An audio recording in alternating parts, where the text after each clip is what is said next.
Legal, mas eu queria começar fazer uma pergunta. Quanto tempo no campo missionário vocês estão?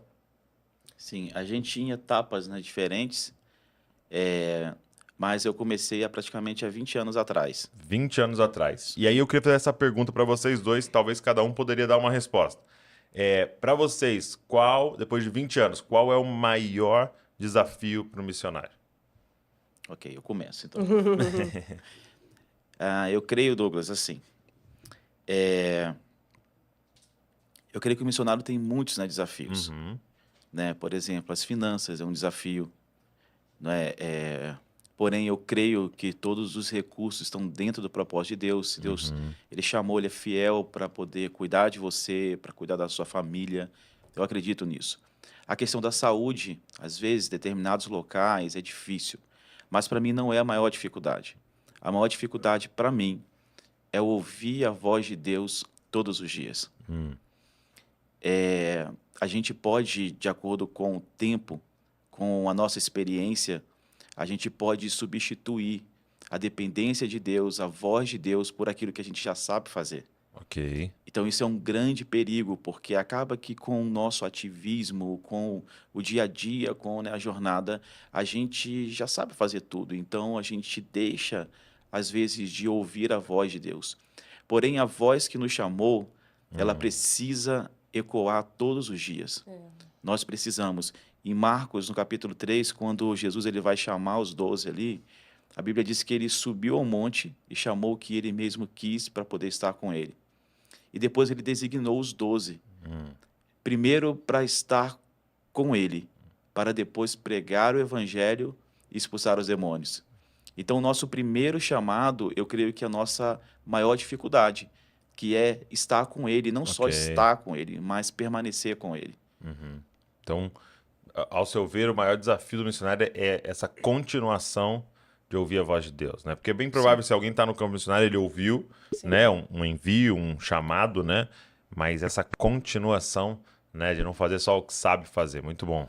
Sim. Vivian. E o que eu vejo como grande desafio é a gente permanecer, mesmo quando a gente não vê o resultado, né? Boa, entendi. Porque no campo missionário, às vezes a gente é muito movido por isso, pelo resultado, e existe essa famosa pergunta: quantas almas, né? Quantas pessoas se converteram? Mas a verdade é o trabalho no campo missionário, e a gente até fala muito sobre isso, né? Sobre o missionário de longo prazo. Você tem um tempo para que as coisas de fato aconteçam, né? Na história de missões, a gente tem um homem chamado William Carey, né? Que ele foi o que a gente chama de pai de missões modernas. E ele foi um homem que demorou aí mais ou menos 7 anos para ver o primeiro fruto. Uau. Então, foi um homem, né? Com a vida dele, a gente começa a ver sobre a permanência, mesmo quando o resultado não é imediato. A gente teve a bênção de trabalhar esses últimos 10 anos no Nordeste e desses 10, 7 anos no Sertão, e é um lugar muito fértil, né? Nas nossas primeiras reuniões, a gente já via os frutos, mas isso não é, de forma geral, uma regra. Mas a gente permanecer, mesmo quando a gente não vê o resultado imediato, sabendo que nós estamos lançando sementes e, de alguma forma, um dia elas irão germinar. Pode ser que não seja nem com você ainda estando ali, mas permanecer, como o Michael falou, né, na palavra que te levou até ali.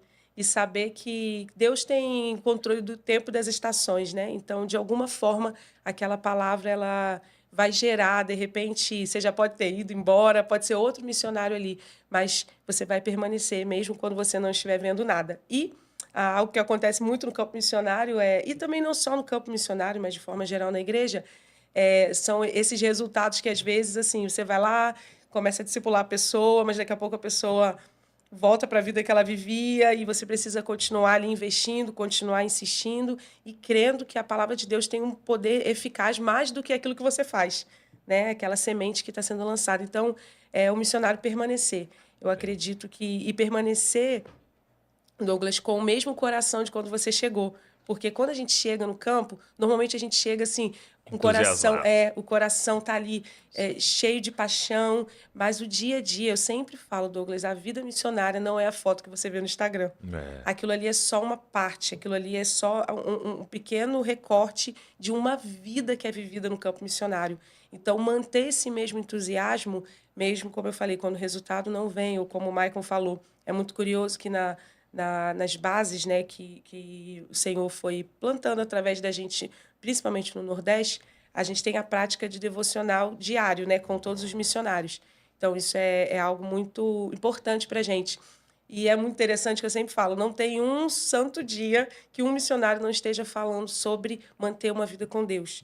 Porque é muito fácil o trabalho, ele, entre aspas, embebedar a gente a ponto da gente esquecer a nossa vida com Deus, que é que, de fato, vai nos fazer permanecer. Então, eu acredito que o que o Maicon falou sobre manter vida com Deus e sobre nos manter no propósito, mesmo sem ver um resultado imediato, são coisas muito importantes na jornada. Aquilo que Paulo diz, né? Um vai semear, o outro vai regar, e às vezes é o outro que vai colher. E aí eu vejo até naquela passagem de Atos, né? Capítulo de número 2, que Pedro se levanta, prega, e 3.000 pessoas, eles, né, são colhidos ali, né? 3.000 pessoas. E aí é muito interessante porque você fica pensando, meu Deus, que pregação poderosa, né? Você pregar e 3.000 almas. Sim, almas. Só as alminhas. 3.000 pessoas, né, entregaram a vida ali, né, para Jesus, começaram a seguir a Jesus.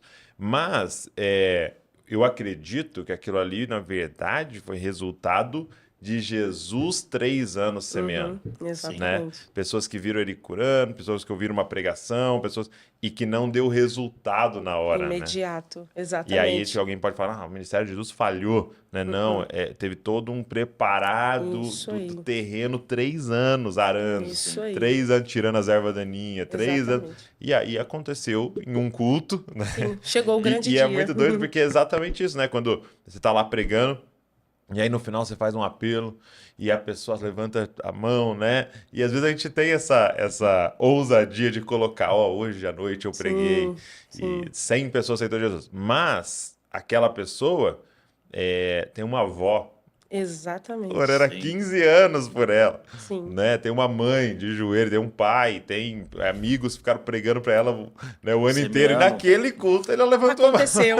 Mas isso é muito interessante, Douglas, porque a obra missionária ela é feita em família, em equipe. Ninguém faz o trabalho missionário sozinho. Né? É impossível. Você precisa, mesmo que o missionário esteja até num campo remoto, um lugar sozinho, mas por trás dele tem toda uma equipe.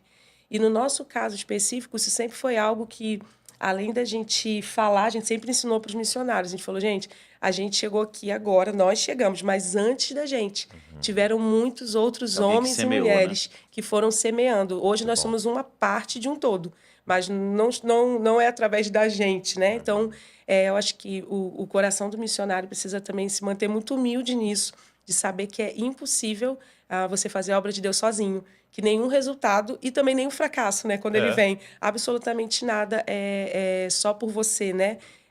Realmente existe toda uma equipe, uma igreja envolvida.